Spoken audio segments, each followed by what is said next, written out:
ज्योतिष और जीवन में आपका स्वागत है। श्री गुरु चरणों में नमन कर श्री गणेश की वंदना करता हूं। आज के वीडियो में हम चर्चा करते हैं एक ऐसी शक्ति के बारे में, योग शास्त्र का या फिर तंत्र शास्त्र का, आध्यात्मिक मार्ग के किसी भी मार्ग का अवलंबन करने वाला साधक हो और इस तत्व के बारे में ना जानता हो, ना जानना चाहते हो, ऐसा हो नहीं सकता। वो तत्व क्या है, वो शक्ति क्या है? वो है कुंडलिनी शक्ति। इतनी महत्ता, इतनी चर्चा है कुंडलिनी के जागरण की, चमत्कार की, कि हर व्यक्ति इसको जानना समझना चाहता है और अंतर्मन में कहीं न कहीं इसको जगाने की लालसा भी दबाए रखता है, प्रयास भी करता है। हम प्रयास करते हैं समझने का, कुंडलिनी क्या है, इसे कैसे जगाया जाता है, क्या क्षमता है, हम इसी पर चर्चा करते हैं। कुंडलिनी, इसी को कुल कुंडलिनी भी कहते हैं, इसी को सर्पणी भी कहते हैं, इसको ईश्वरी भी कहते हैं, शक्ति भी कहते हैं, कई नामों से जाना जाता है इसको। इस विश्व की, संसार की जितनी भी शक्तियां हैं जो मनुष्य के माध्यम से प्रकट होती हैं, वो सारी शक्तियां इसी कुंडलिनी में निवास करती हैं। इसकी जो शक्तियां, उनमें फिर एक तत्व, एक शक्ति, वो है काम शक्ति, काम ऊर्जा। उस काम ऊर्जा का ऊर्ध्वगमन, उस काम शक्ति को ऊपर चढ़ा करके उसके माध्यम से षट चक्रों को जागृत करने की जो प्रक्रिया है, वही कुंडलिनी जागरण कहलाती है। काम शक्ति का संचरण, उस ऊर्जा को संचित करके उसे ऊर्ध्वमुखी करना, इसके लिए आवश्यक है कि साधक ब्रह्मचर्य का, संयम का पालन करे। इसीलिए साधक के लिए ब्रह्मचर्य पर बहुत जोर दिया जाता है। वह जो काम शक्ति, वह जो ऊर्जा है, यदि वो असंयमी व्यक्ति उसको किसी भी तरह से माध्यम से, एक वासना के माध्यम से उसको व्यय करेगा, उसमें उतनी शक्ति ही नहीं बचेगी कि वो उत्थान हो सके उसका और वो षट चक्रों का भेदन कर सके। इसलिए कहते हैं कि यह मार्ग असंयमी व्यक्तियों के लिए नहीं है। संयम, ब्रह्मचर्य आवश्यक माना गया साधना के क्षेत्र में। इसीलिए कुंडलिनी कहाँ स्थित है, क्या है स्वरूप, क्या नाम, किन चक्रों को भेदन करती है, जानते हैं थोड़ा सा। हमारे शरीर में गुदाद्वार और लिंग मूल के मध्य में जो पहला चक्र स्थित है, उस चक्र का नाम है मूलाधार चक्र। उसी मूलाधार चक्र में यह सर्पिणी, यह कुंडलिनी, यह कुल कुंडलिनी, यह शक्ति, कुछ भी कहें, यह 3.5 कुंडल मार करके सोई रहती है और अपने मुख से जो प्रधान नाड़ियां हैं 3, उसमें से जो मध्य नाड़ी है सुषुम्ना, उसे ये उसके मुख को बंद करके सोई रहती है। स्वाभाविक सी बात है, जब ये जाग करके ऊपर की तरफ उठेगी तो सुषुम्ना का मुख खुल जाएगा। और जितने तंत्र मंत्र के विधान हैं, वो कहते हैं कि सुषुम्ना का जागरण ही सिद्धि प्रदान करता है। हम अगर देखें तो जितने भी हमारे संबंध, जितने भी वांग्मय के जितने भी विषय हैं, सब एक दूसरे से जुड़े हुए हैं, उनको अलग नहीं कर सकते। पंच तत्व है, मंत्र विज्ञान है, वास्तुशास्त्र है, ज्योतिष है, ये सब एक दूसरे से गुथे हुए हैं, एक दूसरे में ऐसे मिले हुए हैं जैसे दूध और पानी। तो जो षट चक्र हैं, उनमें पहला चक्र मूलाधार, यह कहाँ पर स्थित है? हमारे रीढ़ के, जो पीछे की रीढ़ की हड्डी है, उसके मूल स्थान में, और यहीं पर वो कुंडलिनी शक्ति सोई हुई पड़ी है। 3 आटे, 3 कुंडल मार करके ये सोई हुई रहती है। इसी को जगाने की प्रक्रिया, ये जो मूलाधार चक्र है, इसका जो कमल है, पुष्पियां माना जाता है, वो 4 दल का है और उस पर 4 वर्ण, संस्कृत के जो 50 वर्ण हैं, जिनसे मंत्र विज्ञान बना, मातृका शक्ति, मातृका से ही मंत्र बना और मंत्र से ही सब कुछ, सारा संसार ध्वनि निर्मित हुई, ध्वनि से सब कुछ प्रत्यक्ष हुआ। इसीलिए मातृका को संसार का उद्भव का कारण माना जाता है। मातृका का इतना महत्व इसीलिए है। तो इस मूलाधार चक्र में 4 दल और उसमें उन 50 वर्णों में से 4 वर्ण इन चारों दलों पर अंकित होते हैं। ब्रह्मा यहाँ के देवता हैं, वो सावित्री के साथ, अपनी शक्ति सावित्री के साथ यहाँ विराजते हैं। उससे थोड़ा सा ऊपर लिंग मूल से नीचे वहां पर दूसरा चक्र स्वाधिष्ठान चक्र स्थित है। षटदल कमल, 6 दल हैं उसके, और उसपे उन 50 वर्णों में से 6 वर्ण इन 6 ही दलों पर अंकित होते हैं। भगवान विष्णु अपनी लक्ष्मी के साथ यहाँ विराजते हैं। मणिपुर चक्र, सूर्य चक्र भी कहते हैं इसको, ये नाभि स्थल, नाभि के ठीक पीछे रीढ़ की हड्डी के वहां पर यह चक्र स्थित होता है। 10 दल कमल यहाँ पर स्थित है। उस पर उन 50 वर्णों में से 10 वर्ण इस पे, इन दलों पर अंकित होते हैं। भगवान रुद्र अपनी शक्ति भद्रकाली के साथ यहाँ विराजते हैं। अनाहत चक्र, अनाहत चक्र हृदय स्थान, हृदय के निकट यह चक्र होता है। और 12 वर्ण कमल का यहाँ पर विराजमान, उन 12 दल के कमल के ऊपर 12 वर्ण अंकित हैं। और भगवान ईश्वर अपनी शक्ति भुवनेश्वरी के साथ यहां विराजते हैं। विशुद्धि चक्र वो यहां पर कंठ के यहां मूल में यहां पर स्थित है। 16 वर्ण, 16 दल कमल यहां पर पुष्प और 16 वर्ण उस पर यहां पर अंकित हैं। भगवान सदाशिव अपनी शक्ति गौरी के साथ यहां विराजते हैं। छठा चक्र आज्ञा चक्र जो भूमध्य में स्थित है। यहां पर, यहां जो 2 वर्ण का, 2 वर्ण यहां पर, 2 मुखी पुष्प कमल और उस पर 2 वर्ण यहां पर अंकित हैं। भगवान परम शिव अपनी शक्ति सिद्ध काली के साथ यहां पर विराजते हैं। इन 6 चक्रों के, ये जो 6 चक्र हैं, इन्हीं से संबंध हमारी जो सृष्टि, जिससे सब कुछ बना है, जिसे पंच महाभूत कहते हैं, पंच तत्व कहते हैं, उनका भी गहरा संबंध। मूलाधार चक्र वो पृथ्वी तत्व है उसका, उसके ऊपर जो दूसरे नंबर का चक्र है जिसको स्वाधिष्ठान चक्र कहते हैं, जल तत्व है वहां का। तीसरा चक्र मणिपुर चक्र अग्नि तत्व है वहां का। अनाहत चक्र यहाँ पर जो हृदय के पास है स्थित, वहां का उस अनाहत चक्र का, उसका जो तत्व है वो है वायु तत्व। और ये जो कंठ के यहाँ पर विशुद्धि चक्र, इसका तत्व है आकाश तत्व। और यहाँ पर छठा चक्र, यहाँ का कोई तत्व नहीं है। जो पंच तत्व हैं, पंच महाभूत है, यहाँ का कोई तत्व नहीं, कोई भूत नहीं। कारण इन पंच तत्वों के ऊपर ये छठा चक्र ये नियंत्रण करता है। सब सारे चक्र इसकी आज्ञा के वशीभूत होते हैं, इसीलिए इसका नाम आज्ञा चक्र है। इसका स्वामी यहाँ पर स्थित है मन। मन की शक्तियां, मन की क्षमता, वही इस चक्र का यहाँ को ऊर्जा प्रदान करता, वही यहाँ पर स्थित है। आज्ञा चक्र का इसीलिए इतना महत्व है। ये जो षट चक्र है, कुंडलिनी जागरण की प्रक्रिया पर जो इतनी बात होती है, उसके पीछे कारण क्या है, क्यों? इसको सर्पणी भी कहा गया है।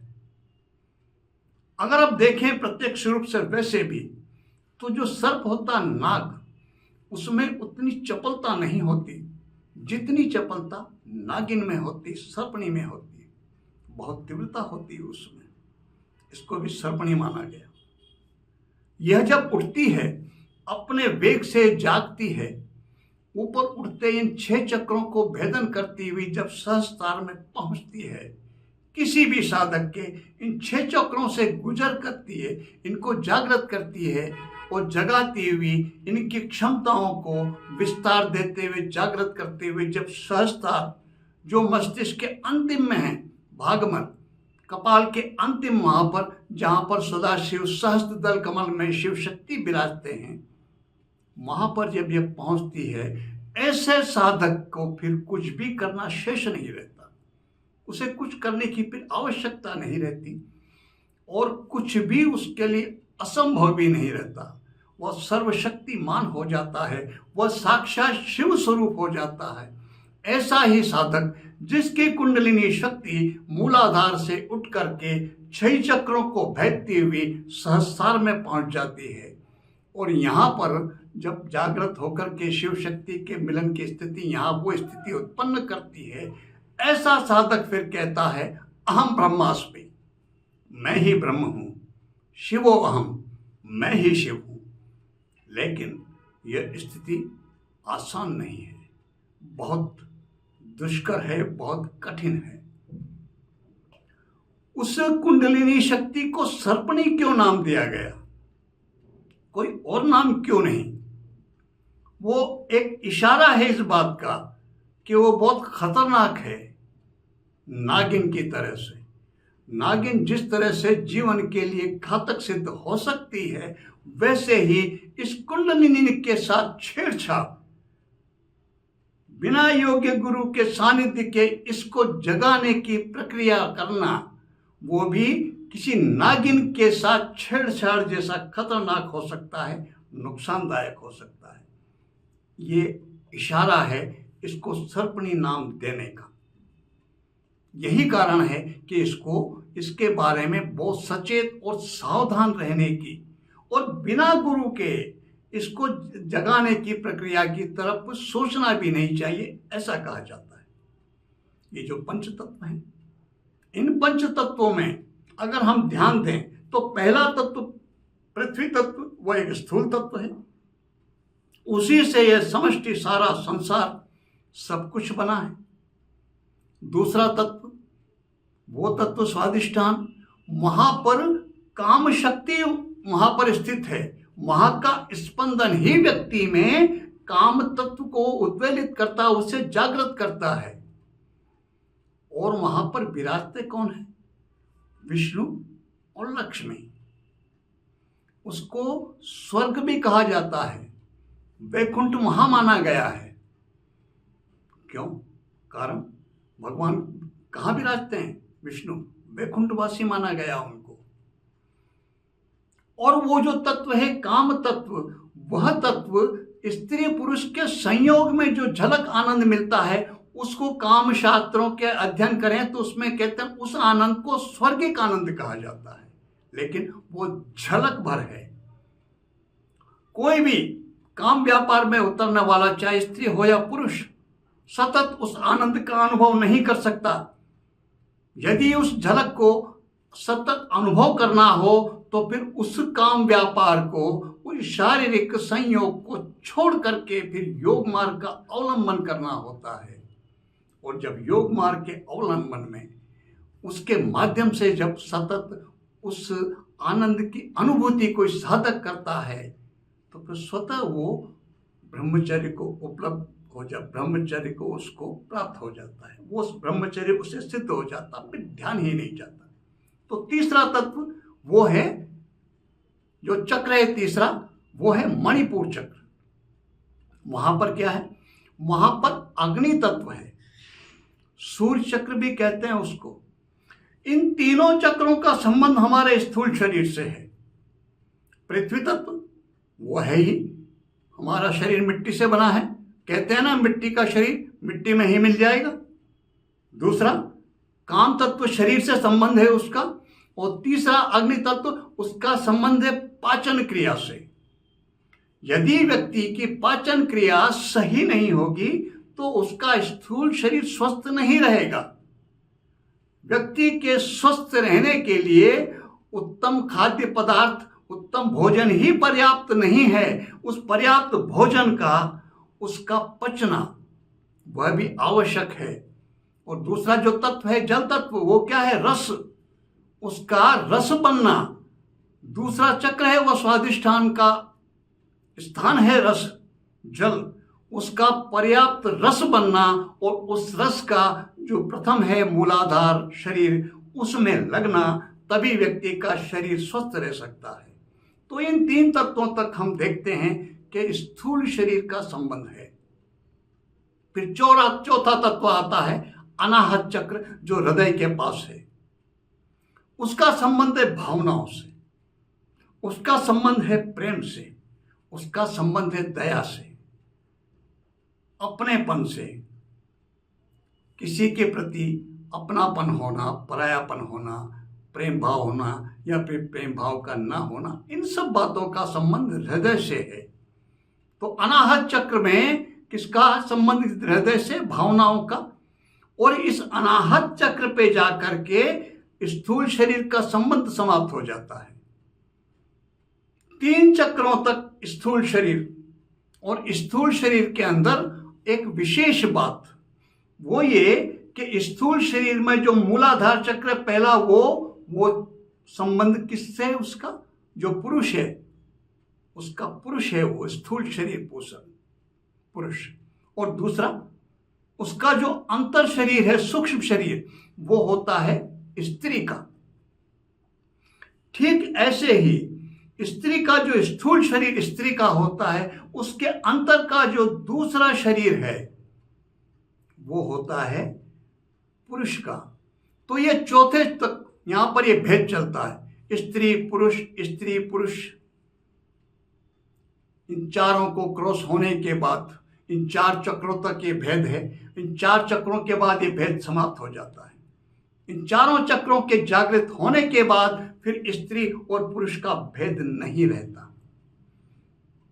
तो आपने कई बार देखा होगा, आप महसूस किया होगा, अगर आप महिला हैं, अगर आप स्त्री हैं और अपनी सहेलियों के साथ 4-5 महिलाओं स्त्रियों के साथ आप बैठी हैं, चर्चा कर रही हैं, कोई भी कुछ भी, तो जो स्वतंत्रता मनोभाव में आपके होती है वो एक तत्क्षण नष्ट हो जाएगी। अगर कोई पुरुष आ जाता है तो सतर्क हो जाएंगे। तो क्या हुआ? अंतर सूक्ष्म मन में वो जो अंतर का जो पुरुष है उसको प्रभावित किया। ऐसे ही पुरुषों के प्रति है। 4-5 पुरुष मित्र आपस में बैठे हों, कैसी ही चर्चा कर रहे हों, बिल्कुल स्वतंत्र भाव से, और कोई स्त्री यदि अचानक आ जाए तो उनकी वो स्वतंत्रता वो नष्ट हो जाती, वो कंट्रोल में आ जाती, नियंत्रित हो जाती है, थोड़े सतर्क हो जाते हैं। क्या हुआ? वो सूक्ष्म प्रभाव पड़ा उस अंतर के शरीर के ऊपर। और जो साधक इन चारों शरीरों को क्रॉस कर जाता है तो वो फिर वो इस स्त्री पुरुष के भेद से मुक्त हो जाता है। तो जिसके मन में, जिस साधक के अंतर में स्त्री पुरुष का भेद ही नहीं बचा, फिर वो किसी के भी पास बैठे या उसके पास कोई भी आके बैठे, उस पर कोई फर्क ही नहीं पड़ेगा। उसके लिए बाहरी स्त्री या बाहरी पुरुष, उनका कोई अस्तित्व, वो जो भेद है वो समाप्त हो चुका, वो समाप्त हो जाता है। कई साधक देखे होंगे अपने कि उनके पास बैठे जाए तो वो सबको सहजता से लेते हैं, और कुछ व्यक्ति जो साथ जिन्होंने वो स्तर उनका प्राप्त नहीं हुआ, उनमें उनके व्यवहार में फर्क आ जाता है। पुरुष के पास कोई स्त्री जाए तो फर्क आ जाता है, किसी स्त्री के पास कोई पुरुष जाए तो फर्क आ जाता है। यह भेद अवश्य, और इसका व्यावहारिक जगत में एक प्रमाण हम देखते हैं गुणों का। आप देखें तो आप व्यवहार में स्वयं भी जीवन में महसूस करते होंगे, और वो ये पुरुष का जो प्रधान कर्तव्य है, जो उसकी क्षमता है, जो उसका गुण धर्म है, जुड़ा हुआ है उसके साथ, वो है आक्रमण करना। सहजता से पुरुष समर्पण नहीं करता, मुश्किल से करता है, मजबूरी में करता है, लेकिन आक्रमण तो उसका गुण धर्म है। और स्त्री आक्रमण नहीं करती, स्त्री सदैव समर्पण करती है। प्रेम में भी कभी भी स्त्री अपनी तरफ से पहल नहीं करती।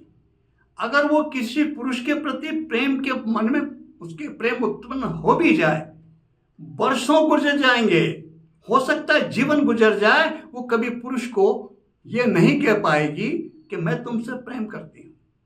लेकिन पुरुष तुरंत कह देता है आई लव यू। यह बोल देना कि मैं तुमसे प्रेम करता हूं, यह भी आक्रमण है एक तरह का, ये पुरुष के स्वभाव का हिस्सा है, इसलिए वो सहजता से बोल देता है। और स्त्री के स्वभाव में ही नहीं आक्रमण करना, वो तो समर्पण जानती है, इसलिए वो नहीं बोल पाती। और जब पुरुष कोई आक्रमण करता है और स्त्री का मनोभाव यदि उसके प्रति थोड़ा सा आसक्ति से भरा हो तो फिर वो समर्पण कर देती है, क्योंकि स्त्री को समर्पण में आनंद आता है। और ऐसी घटनाएं हम रोजमर्रा के जीवन में घटता हुआ देखते हैं।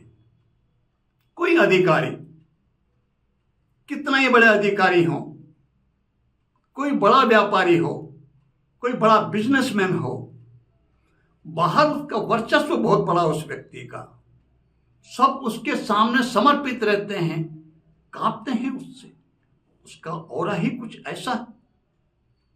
लेकिन वो दिन भर थक जाता है अपने काम से, जब थका हुआ घर पहुंचता है तो होता क्या है, उसका स्थूल शरीर थक जाता है और जो अंतर का दूसरा शरीर है, जो मूल रूप से अंतर शरीर स्त्री का, वो जागृत हो जाता है।